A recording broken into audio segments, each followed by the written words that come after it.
All right. Today we have a couple of pioneers in the time series space, practical time series. Azul Garza Ramirez and Max Mergenthaler. They are the founders of Nixtla and also serve as the CEO and CTO. And Nixtla, for those of you who are not familiar, aims to democratize access to state-of-the-art predictive analytics, predictive insights. So the goal is to eliminate the need for a dedicated team of machine learning engineers. But more importantly for today, we're here to talk about TimeGPT, which is a foundation model, a generative pre-trained forecasting model for time series data that can produce forecasts for new time series without training using only historical values as inputs. So with that long-winded introduction, welcome back to the Data Exchange podcast, Azul and Max. Thank you very much, Ben, for having us again. All right. So let's start with the basic, right? So I guess obviously the goal of TimeGPT is to push your overall vision a step further, making it even easier for people to do forecasting. So first of all, who is the target user for TimeGPT, and does the target user differ from the previous offerings of Nixtla? Absolutely, Ben. We started creating TimeGPT as an experiment. We were very excited to see the whole expansion of generative models for language and images. And we thought, what if we could do something similar for time series? So we started training different architectures, collecting very vast amount of data, and released TimeGPT. And at the beginning, we thought it was going to be more of a benchmarking tool to be compared against other models. We were skeptical of the potential accuracy of transfer learning in the field, but we were very surprised to see very, very good results across different frequencies and different horizons. So that I am saying all of this because now the user is really wide. Now we expect TimeGPT to solve the problem of engineers, analysts, and developers that are not experts in the field and can use now an out-of-the-box model. But we have also seen very important figures, time series experts, using TimeGPT for their pipelines. So it's really a wide range between everything from PhDs doing time series forecasting pipelines to very new people in the field. So, Azul, what happens then to your previous libraries? The previous libraries still exist. We think TimeGPT like a new model to use along the other open source software. And at the end of the day, you can create more comprehensive pipelines using TimeGPT and the open source libraries. We are trying to solve the time series analysis problem through TimeGPT, and the idea behind TimeGPT is that you don't need to deploy the open source software by yourself, which in some cases can be really difficult. And we are offering this option to people to not worry about the infrastructure by themselves, but using TimeGPT, they can deploy as fast as possible the solution.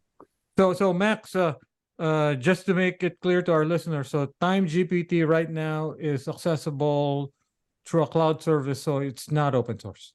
Exactly. TimeGPT is closed source. TimeGPT is a fully hosted solution, and it's a paid program. It's the first paid product that we have, but we still are very bullish on the open source. So everyone can still use all of the other libraries of the Nixtla to do their forecasting. So there's a free offering and there's a paid offering.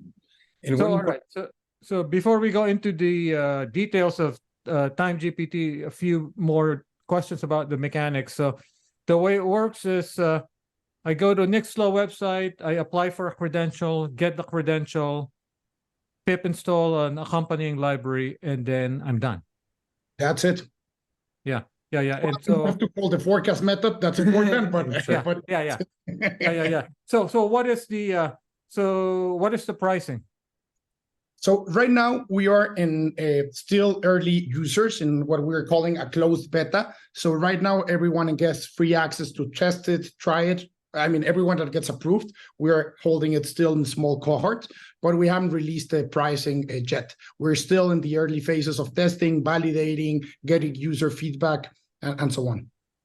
So Azul, obviously, there's some limitations in terms of your data format, right? So nothing is magical. So Yeah. I noticed from the documentation, there's some basic things you have to have about your data.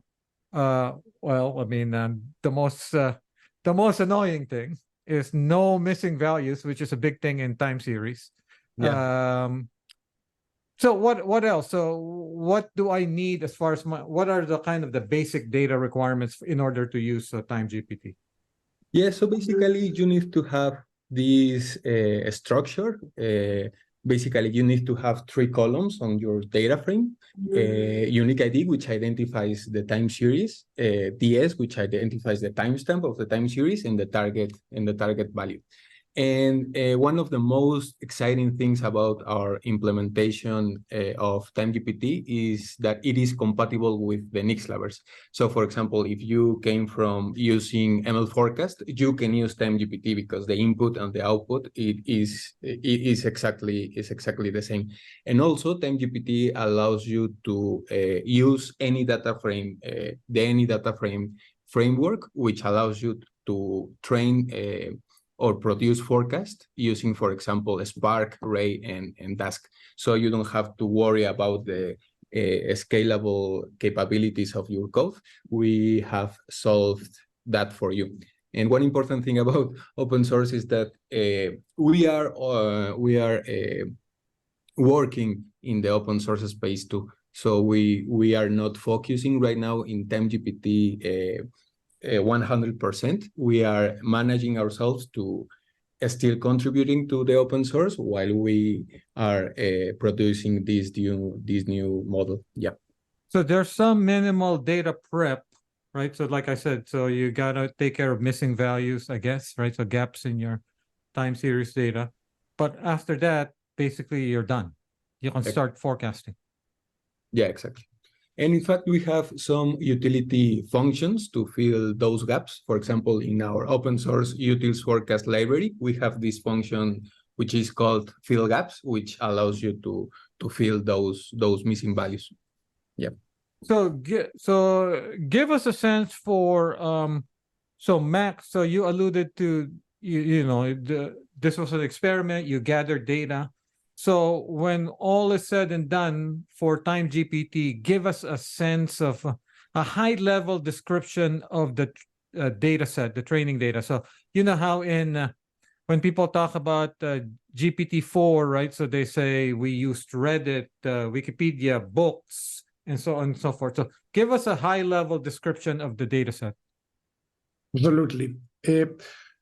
So when we were trying to solve the problem, the first most important task was to gather the biggest and most diverse data set possible. So we started scraping everything that we could find in the internet, scraping and organizing. So we scrape data from many different domains, from finance, healthcare, web traffic, IoT, and economics, transportation data, obviously Wikipedia too. And at the end, we gather more than 100 billion data points, and that's where the model was trained on. And Azul, in terms of time frequency, is the model better at daily versus intraday versus milliseconds versus months? So is the model only good for certain types of time intervals? That's a really good question. We have seen in our experiments that TimeGPT outperforms most of the models, the classical ones and most sophisticated ones. For example, IGBM, LSTM, DeepAR, in frequencies like monthly, weekly, and daily. But in the hourly case, specifically, it is we found that LightGBM, for example, is still better. But we are trying to have more data sets in the hourly space, in the sub-hourly space, to train the model even further. But what is really interesting in the hourly case is that TimeGPT outperforms the classical statistical models. For example, seasonal naive, ETS, complex exponential smoothing, even some deep learning models, for example, LSTM, DeepAR. So basically, we found that TimeGPT, it is only outperformed by by three models, in particular LightGBM, but we are still trying to improve TimeGPT in that subset of data. Yeah. So, Max, for people who don't follow kind of the whole area of time series evaluation and benchmarking, so what is the process for deciding, okay, so TimeGPT is ready? So how did you actually go about evaluating TimeGPT? Absolutely. So people that have followed our work know that we have been very systematic and exhaustive in the benchmarking that we have done with all of our previous packages. And one of the things that we were very interested in was to accurately assess the accuracy on the potential of the model. So what we did is we created a testing data set of 500,000 unique series from these different frequencies. And this is important, Ben, because to give you a comparison, M5, which is one of the biggest academic benchmarking data set, has only 40,000 unique series. So it's one order of magnitude bigger, the testing data set that we did. And how we did the testing is we took TimeGPT and did zero-shot inference. That is, TimeGPT never saw that data, and then we predicted on that data. And then we compared those predictions against the widest variety of state-of-the-art deep learning, machine learning, and statistical models. And obviously, those models saw the data.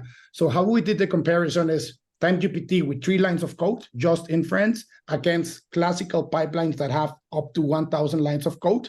And that's what we compared. We used different error metrics, mean absolute error, but also RMCE. And that's how we compared, and that's the results that we have published in the white paper. And as you can see, and this is important, TimeGPT is obviously not magic. It's not always the best model. It consistently scores among the top 3 models, which we think it's incredibly amazing for zero shot, given how easy, how fast it is, and given that we are only doing inference and not training. But it is important to have a grain of caution and not believe that now TimeGPT could replace all other models for all other use cases all the time. So, Azul, so when you folks were doing kind of the testing and evaluation of TimeGPT, I assume you looked at all of the standard things that developers use, right? So the profits and whatever. So can you give us a sense of kind of the all the different kind of libraries that you compared TimeGPT against? Yeah, sure, absolutely. In fact, regarding the profit model, we didn't include it in our Yeah, but it's white bad. paper. Yeah, because Sorry, Sean. Sorry. Yeah, it is slow. Yeah. But we included some benchmarks models, for example, the zero model, which usually performs really well in sparse data, historic average, seasonal naive, the theta model, the dynamic optimized theta, the ETS model, the complex exponential smoothing, and also we included some models specialized in sparse data, for example, ADIDA, IMAPA, Croston Classic. And more in the recent development of new models, we included LightGBM and also deep learning architectures, LSTM, DeepAR, TFT, which is a transformer developed by Google. And we also included our own model, the NHITS model, which is really good for long horizon tasks. And yeah, but basically that's the battery of models that we use to compare TimeGPT against. Yeah. So right now, Max, to use TimeGPT, I'm using it as a cloud service on Nixtla, where presumably you guys have done some optimizations. So what can you tell us about inference speed and latency? I'm assuming it's, the stereotype for deep learning time series models, they're super slow, right? So Yeah, that's one of the most exciting things, and that's one of the reasons that we started creating this pre-trained transformer. Given that you are only doing the inference and you don't have the training, it's extremely fast. So we have a scalable GPU inference architecture where the model is already hosted. So we receive the data and we do the inference. You can do some fine tuning, but we have seen that you can get results in less than 1 second latency for smaller horizons. And given that we support this distributed framework of Spark, Dask, and Ray, you can send literally millions of time series and get inference in a couple of seconds for all your different time series. So it's extremely fast and it's extremely convenient to use. So, Azul, as Max was describing the inference latency, let's rephrase his description in terms of is it acceptable latency in terms of comparable to other libraries that people have gotten used to? So that's basically the benchmark, right? So I don't want to wait around for this thing, right? So Yeah. We in fact did some internal comparisons in terms of the speed of the inference, and we saw that it is really TimeGPT is faster than traditional methods, and this is due in particular because the amount of data that we are comparing against. Because in some cases, when the time series is too large, when it has a lot of data points, it can be really expensive to train, for example, an ETS model. Because it requires a lot of optimization. And the same happens with Prophet, for example. But when you are only doing the inference step, it is really, really fast because again, you don't have to train. So the comparison against the speed of other in other models, TimeGPT becomes really a really good option. And to give you some numbers, Ben, that might be very interesting for your audience. The internal benchmark that we did with GPU inference is a speed of 0.6 milliseconds per series using TimeGPT. And if you compare that against other methods that are very fast using Numba or other libraries, they take around 600 milliseconds per series. So it's 2 orders of magnitude faster than other libraries. And this is incredibly because now what you can do is almost real-time forecasting for anomaly detection. So that's one of the use cases that we are seeing. So right now, as you describe it, Max, you're in closed beta. So now people outside of Nixtla are using TimeGPT. So give us a sense of, let's start with a positive. Give us a sense of the areas where you think the outside users have found success, like what kinds of time series, what domains. Give us a sense of the areas where you're pretty comfortable that if you use TimeGPT in this situation, it's probably going to be good for you. Absolutely. So what happened after we launched GPT is that it became viral. So up to now, we have more than 5,000 companies requesting access. And to be honest, we didn't expect this sort of demand and we got overwhelmed. So we started onboarding a few selected companies that we wanted to work with. Right now, we have close to 100 active users testing, exploring, and giving us feedback. And we have seen that our results of the internal benchmark turned out to be representative of what we are seeing, in the sense that retailers are having a very good experience predicting daily, weekly, monthly data.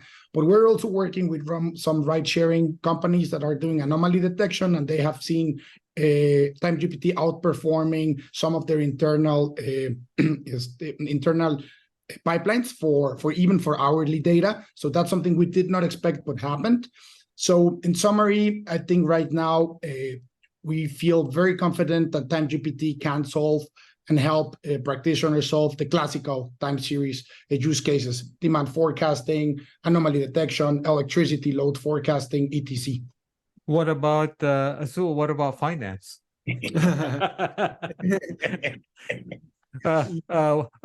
Stocks and crypto. Yeah, that's a really difficult use case because the process that you want to model using TimeGPT and some other models needs to be predictable in the sense that the forecast that you are making does not affect the actual values of the future. And that's one of the things that makes financial data in particular very, very special. So to be completely honest, right now we don't think that it is a good option to use TimeGPT in the finance sector because we don't have a lot of evidence on the performance of the model, but it could be a really good use case to try to see if TimeGPT has a good performance there. So Max is TimeGPT. So I guess I kind of went into this interview thinking TimeGPT is the right tool for forecasting, but you've been mentioning anomaly detection. So what is the right way to think of TimeGPT? Is it a Swiss Army knife? It can do both, or it's stronger in one or the other? It's a two-blade knife, if you want. I wouldn't call it a Swiss Army knife because there are other problems that we're working on but are not solved yet. Classification, for example.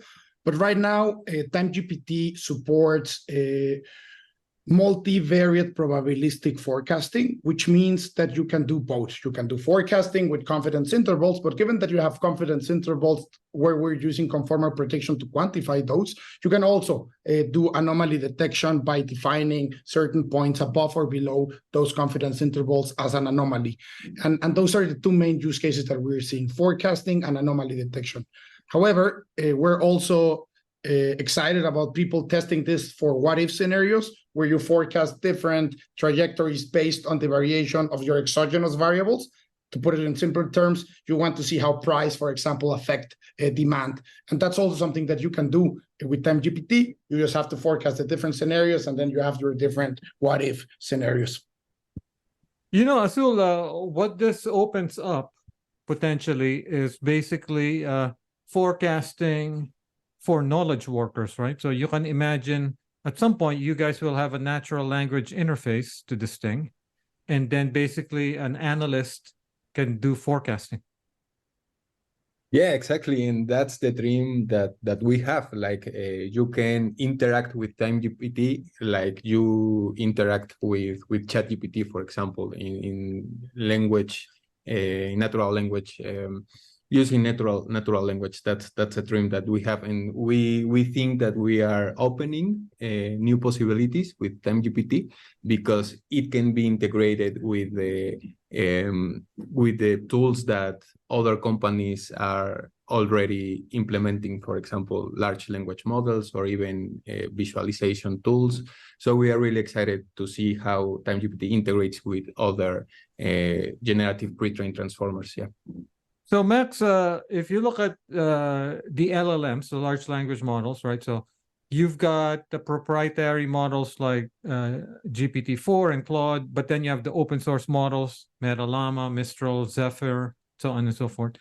But once people start using the pre-trained models, particularly they realize the open source models are quite good, they start using it, then they go into this next step, which is to customize you by fine-tuning. So, but now you're not open source. So is there a way for me to fine-tune TimeGPT down the road for if I have like a lot of time series that are so specific to my domain, do you envision a time when that might be possible? Absolutely. We are actually working very closely with Microsoft to create an enterprise version of TimeGPT that allows for customers to fine-tune on their own data and also for the model to live inside their Azure infrastructure, which is very exciting because it solves not only the fine-tuning problem, but also the concerns around data privacy. Yeah. So basically, I imagine then the process for fine tuning is here's a bunch of my time series where here's the before and here's the forecast, before forecast, before, I have, I don't know, a few thousand of those. And then you fine tune and maybe it starts doing better on my data, right, Azul? Is that kind of the workflow that you envision for fine tuning? Yeah, that's exactly the idea. And right now you can use the endpoint that we deployed to do fine tune. The only question or the only implication of fine tuning through the endpoint is that you don't preserve the weights of the fine tuned model. So basically, you can upload your data, fine tune it using the fine tune steps argument of our API, and then you will have the forecast for your data with TimeGPT fine tuned. But you can't access right now to the fine tuned weights. Yeah. So, Max, what has been the pushback against TimeGPT? So, what have the skeptics been saying? Yeah, it has been interesting. Before we released TimeGPT, we spoke to our most trusted advisors and the people that we respect the most in the field. So we discussed this project a lot with Rob Hinman, with Tim Janukovsky, with Sean Taylor, and they were very, very excited about the results, and they were very positive. I guess one of the things that we have seen people being worried about or skeptical about is that given that we are not disclosing the data that we use for training, it's not easy for individuals to test the accuracy independently because there's always the possibility that we used that particular data set. And if you want to compare it in publicly available data sets. However, that problem is solved when you use your own data. So the companies that are using us, they don't have that issue because obviously we didn't have access to their private data. So that's one thing that the community has been commenting, and we completely understand, and we are dying to open source this. We are dying to make this available, but right now this is a mode that we have and a potential path to achieve monetization. And given that we're an open source company, at some point we have to start making some money to pay for the growth. So that's one comment. Then, of course, interestingly enough, the expert community has been quite positive and quite excited about this. Then there's some developer communities more on the lower levels. They are like, no, Prophet is still the best, and you should always use Prophet. Yeah. But I mean, this is classical in our field. Yeah. So Azul, I mean, so look, GPT 1, 2, up to 3.5, 4, right? So, proprietary, but now we have open source, Meta Llama, and things like that. So there will be an open source TimeGPT if you guys kind of prove out that this works and that people will use it, right? So at some point you might be forced into thinking about this whole open source thing, right? Yeah, absolutely, and we're really excited about it because we really believe in the open source ecosystem. So the idea that we have currently is that in the future, when we release, for example, TimeGPT 2 or TimeGPT 3, maybe we could make the model open source, the TimeGPT 1 open source. So that's the idea that we have right now, but we have to think about it. Yeah. So Max, you don't have to answer this without your lawyer around, but you alluded to the source data sets as things that you scraped. So does that kind of put you in kind of a, how people complain about some of these foundation models that use data that was scraped, and now people are complaining about copyright and intellectual property and things like that. So what's your sense of where you are in terms of kind of the are you kind of on a shaky ground, I guess is my question. We were very lucky that the whole OpenAI thing happened before us. and that we were reading the whole debates of using the right data with the right licenses. So all of the data that we used is completely public and completely free and available to use in the way that we are using it. So we feel very confident that the whole model is completely respectful of all licenses. And that's important for us, because otherwise we wouldn't be in huge troubles offering this as a commercial product. So when we selected the data set and started scraping and curating it, we were very conscious of the licenses that those data sets had. So at this point then, if TimeGPT works as advertised, there's not much reason for people to use forecasting libraries, right? So assuming that it meets their SLA, their data privacy, data governance requirements, right? So because basically, as you folks describe it, it's 3 lines of code. I have my forecast, and I don't have to install or maintain anything. So basically, if it works as advertised, the time series forecasting domain is basically, you might have to start reassigning your engineers. We think we're not still yet as a field, but we definitely see the trend going in that direction.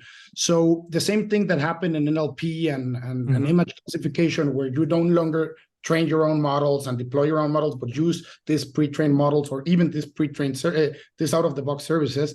We believe something very similar is happening, and it will happen in the time series field. However, we see that as a very positive thing, in the sense that now, instead of solving just one use case of time series forecasting, you can solve a wide variety. So one of the customers or design partners that we're working on, they were a 4-people team of a multinational company, and they were constantly struggling with doing demand forecasting for inventory. Now that they are using TimeGPT, they are starting to explore a lot of other use cases: media mix, forecasting web traffic, forecasting manufacturing. So we see this really as enabling more use cases and less as destructing potential jobs. Yeah. I mean, in terms of use cases in general, I mean, think of programming, right? So programming now, you spend, I guess, a certain amount of time just writing prompts, right? So and then you get sample code, and then you obviously you don't just accept the sample code verbatim. You look at it carefully and so on and so forth, but it increases your productivity. In this case, Azul, do you think that this means that I don't need to know anything about time series forecasting at all? I mean, so in other words, I guess at some level, if I'm a developer and I'm not statistically trained or trained in machine learning, I might still need to know the basics of how to evaluate when it's ready to push deploy, right? Yeah, absolutely. And yeah, the idea behind TimeGPT is that instead of focusing on complex parts of the analysis, for example, run a lot of models, you can start thinking about your real problem. Because at the end of the day, when you are trying to forecast something, in reality, you are trying to optimize something else. At the end of the day, the forecast by itself does not have like a real impact or a real application. You need to fit those forecasts to another system. So TimeGPT allows practitioners to have a really good forecast out of the box. That's the idea behind TimeGPT. And also, if you want to have even better forecasts, you need to have certain knowledge about the data, about how to include exogenous features, how to evaluate your own models, how to deploy the model in your own pipeline. So basically, we're trying to minimize the time between analysis or experimentation to deployment, to make really good decisions when you have the forecast. But it seems like, Max, there's a need here for kind of some innovation on the UX side, given that now you're expanding the pool of people who are participating in time series. You might need to give them some basic tools in order to help them understand that they're on the right path, right? So it seems like your forecast is good enough, and so on and so forth. You know what I mean? So Absolutely, and that relates very closely to the vision that we have. The vision that we have and our slogan right now is a future for everybody. And what we're trying to say with that phrase is that now everybody could have access to state-of-the-art forecasting pipelines or predictive pipelines. And that's extremely important because the world is full of time series. And right now, only a handful selected companies with very sophisticated teams are doing it. But to push it to an extreme, every hot dog stand on every corner should have some sort of forecasting inventory, right? And we believe that we are paving the wave to enable all companies of the world to have very good and accurate forecasting solutions. Again, I think you're right in the sense that there's still need work to be done in the UX and the different applications. And how we envision this is that the same thing that happened with GPT, where companies started building on top of it, the same thing is going to happen with TimeGPT. And we envision a point of sales company implementing TimeGPT to help their customers with the hot dog stands forecast sales of hot dogs and so on. So that's how we envision that path. And Azul, kind of revisiting this notion of fine-tuning, right? So it seems like fine-tuning right now, I mean, if I go to like the Anyscale fine-tuning endpoints, basically, all I'm doing is spending all my time with making sure I have the right fine-tuning data, it's good, and then I kick off the job, and then I wait for the result, and then I have a new fine-tuned endpoint, right? So it seems like in the fine-tuning for TimeGPT, the same thing will happen. Most of the effort will be in creating the data set for fine-tuning, and then your service will fine-tune it for me, right?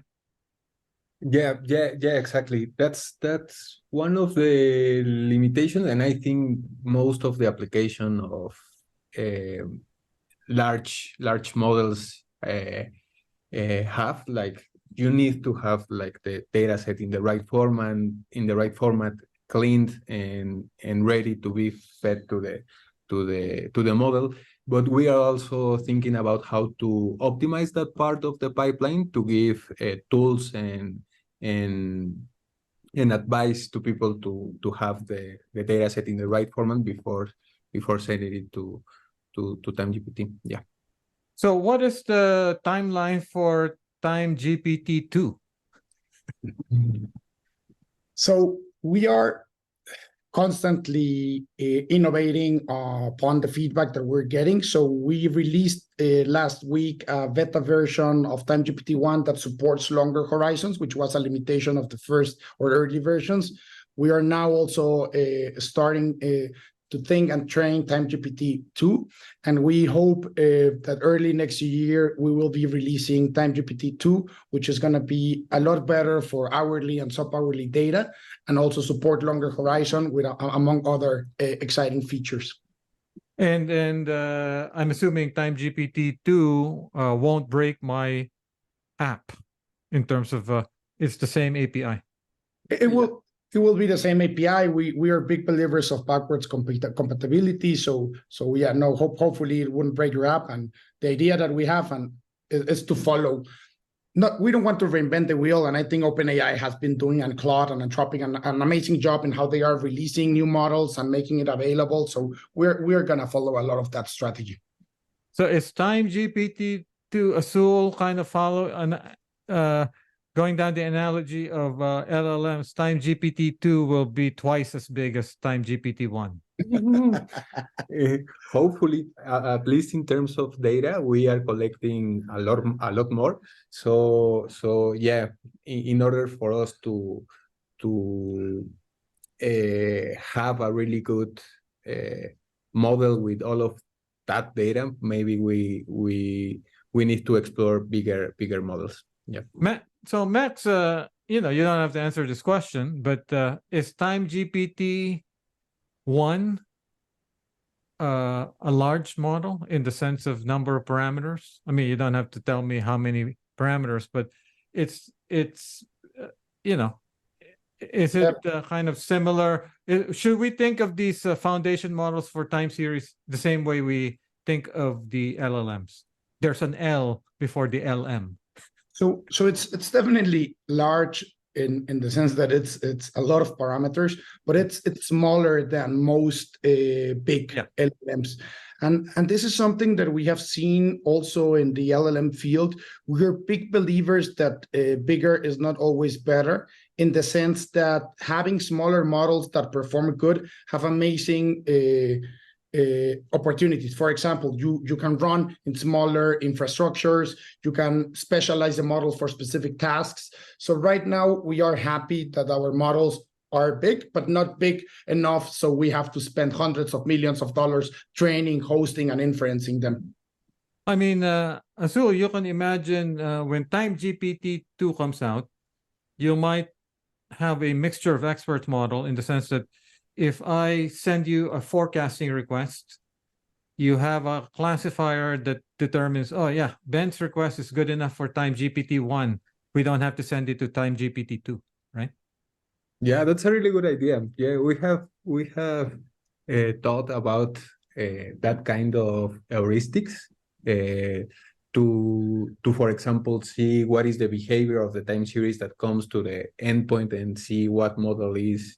Yeah, you need to train a classifier. So the AnyScale folks talked about this kind of mixture of experts model in their AnyScale Doctor, the coding assistant available on their platform. You know, you fine tune many models so that when, you know, someone has a request, then you can figure out, oh, this is related to SQL. We send it to this LLM, which is super fine tuned for SQL. And then it's fast, right? Because it's a smaller model. Exactly. Rather than having one gigantic model trying to take care of everything, which slows everything down anyway, right? We believe that is probably the path of the future in LLMs in general, but also in time series. Smaller specialized models are very cool. So yeah, we're thinking about that too, Ben. So this is not probably applicable to LLMs, but as you folks know, the hottest topic in LLM right now is retrieval augmented generation, where you know, grounded generation, right? So you ground the answers using your own data. So I don't know what the analogy would be in time series, right? So because the time series, TimeGPT doesn't hallucinate, right? So why? So there's no need for me to ground it on my own time series, or is there a way? Is there an architecture, Azul, where you can imagine me combining TimeGPT with my own database of time series? Yeah, absolutely. I mean, you know, in RAG, basically, here's a prompt, then the prompt gets embedded, then you search through the vector database, right? So, and then here's things related to that prompt. Then I send it to the LLM. Now the LLM has more relevant information. But I don't know if, I mean, there's nothing like that in time series, right? Here's how we think about that. We believe that time series forecasting has two dimensions. One of it is reducing a specific error metric based on the autoregressive values, so the classical mathematical problem of forecasting or reducing uncertainty about the future. But there's a second element that's very important to time series forecasting. By definition, forecasting is about the future, and by definition is about something that hasn't happened. But forecasting is good and useful not only when it's mathematically correct, but when it's compliant and coherent to our other knowledge of the world. So there are intuitions that we have about the world, economic, scientific, medical intuitions. And we think that grounding of forecasting is related to that expert judgment. And that's something that we have been exploring a lot, how to quantify coherence between forecast and other assumptions of the world. And we believe that RAG in a time series is going to be related to that a set of intuitions, pre-hold intuitions about the world. So what you described there, Max, is it's as if I built a forecasting model, did some forecasts, and then I went to the domain expert and showed them, hey, here's my forecast. Does it pass the smell test? Absolutely, Exactly. absolutely, and we see it all the time. Like, we forecast things that are impossible mathematically. They're the best forecast, but the engineer are going to tell you this machine doesn't go above 100 degrees; it melts down before, and so on. That's like a toy example, but yes, that's exactly how we see that, Ben.